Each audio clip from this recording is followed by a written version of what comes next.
Olá, povo de Deus, sábado da segunda semana da Quaresma, solenidade de São José, 19 de março de 2022. A nossa reflexão de hoje é a partir do segundo livro de Samuel, 7, de 4 a 5a, 12 a 14a e 16. Romanos 4, 13, 16 a 18 e 22. E Lucas 2, de 41 a 51a.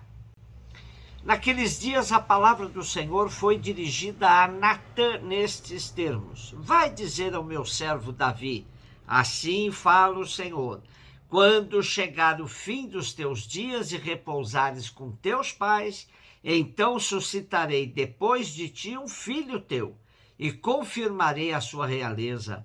Será ele que construirá uma casa para o meu nome, e eu firmarei para sempre o seu trono real.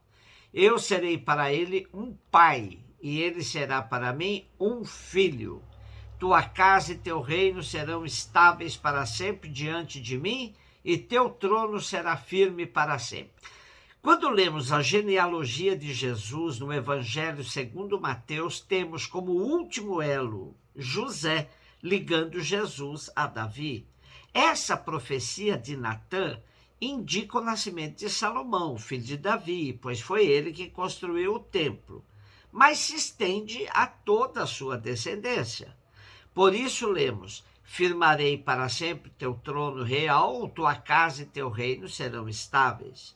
Então, aquilo que se aplica a Salomão vale também para toda a sua descendência. Eu serei para ele um pai, e ele será para mim um filho.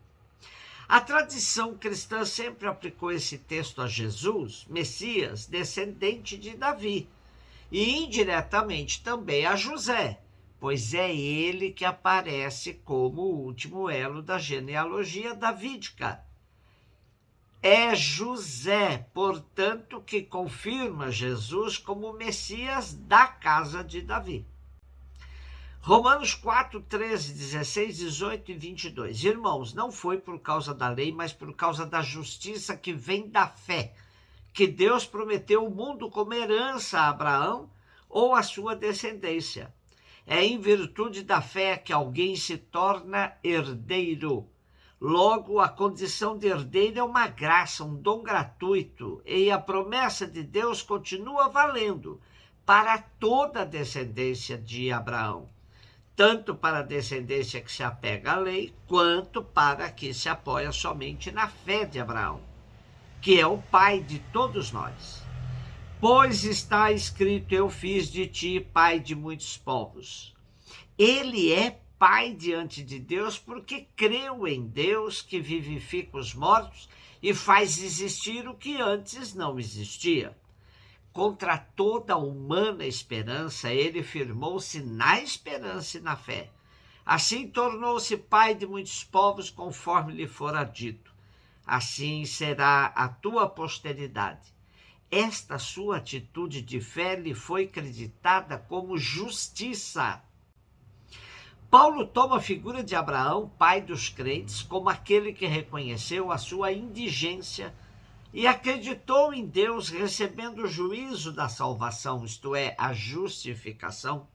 A sua indigência foi superada e pôde realizar a sua tarefa existencial, a sua obra, que naquelas circunstâncias consistia na sua paternidade com Isaque. A liturgia aplica a São José o elogio de Paulo a Abraão, a fé do esposo de Maria, submetida a duras provas, manteve-se firme, fazendo dele homem justo e pai adotivo de Jesus. A sua resposta de fé manteve-se durante toda a sua vida. Por isso, colaborou com disponibilidade e generosidade no projeto de salvação a que Deus o associou. Abraão tinha consciência de que não teria descendência, mas acreditou e recebeu uma grande descendência da mão de Deus. José aceitou ser pai de quem não era seu filho, mas filho de Deus e de Maria, e colaborou na geração da humanidade nova, nascida da morte e da ressurreição de Cristo. Lucas 2, 41, 51a. Os pais de Jesus iam todos os anos a Jerusalém para a festa da Páscoa.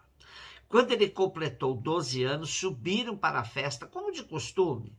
Passados os dias da Páscoa, começaram a viagem de volta, mas o menino Jesus ficou em Jerusalém sem que seus pais o notassem.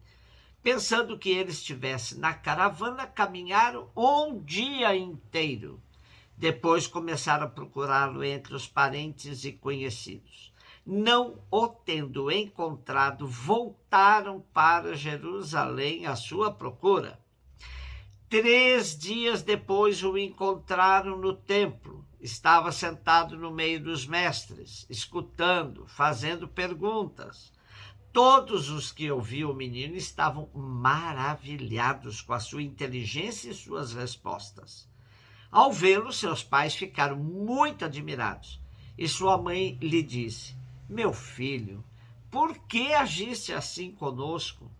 Olha que teu pai e eu estávamos angustiados à tua procura. E Jesus respondeu: por que me procuráveis? Não sabeis que devo estar na casa de meu pai? Eles, porém, não compreenderam as palavras que lhes dissera. Jesus, então, desceu com seus pais para Nazaré e era-lhes obediente. A lei judaica mandava que os primogênitos, sendo sagrados, deviam ser entregues a Deus ou sacrificados.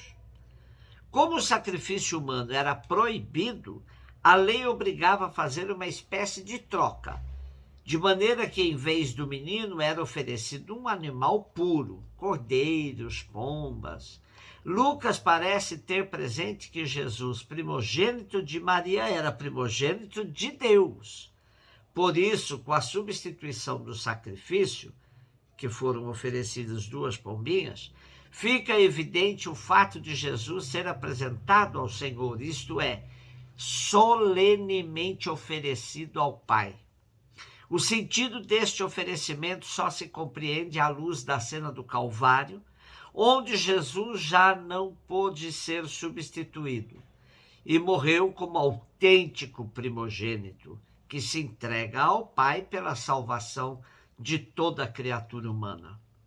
Como pai adotivo, José preocupa-se por tudo que diz respeito a Jesus, embora não lhe seja dado penetrar completamente no mistério das relações de Jesus com o Pai, e também não compreendendo tudo quanto Jesus faz e diz. Se deixa, no entanto, conduzir por Deus com uma fé dócil e silenciosa. A sua máxima, a semelhança da de Jesus e de Maria, poderia ser: eis aqui o teu servo. Como nos diz Leonardo Boff, São José não deixou nenhuma palavra. Só teve sonhos que ele seguia mesmo sem entender. Falava pelas mãos na carpintaria, pelos braços segurando o menino Jesus, pelos pés caminhando para o exílio no Egito, pelo amor estando junto de Maria, pelo cuidado garantindo o sustento para a Sagrada Família. Ele é o modelo dos cristãos anônimos, um exemplo de gente boa e o patrono da igreja doméstica. E o escritor Paulo Coelho, grande devoto de São José, disse com muita fé: gosto de pensar que a mesa onde o Cristo consagrou o pão e o vinho teria sido feita por José, porque ali estava a mão de um carpinteiro anônimo que ganhava a vida com o suor do seu rosto, e justamente por causa disso permitia que os milagres se manifestassem. Nosso texto de hoje termina dizendo que Jesus desceu com seus pais para Nazaré e era-lhes obediente. No seio da sua família, junto de Maria e de José, Jesus aprendeu a ser um profeta corajoso, um contador de histórias inflamado, um curador de tantas doenças humanas, amigo dos pobres e excluídos, cheio de ternura para com as crianças e com as mulheres, e íntimo de Deus Pai. Tudo isso aprendeu Jesus no tempo de sua vida silenciosa, com Maria e no regaço de José, o homem do silêncio por excelência. Um beijo no seu coração.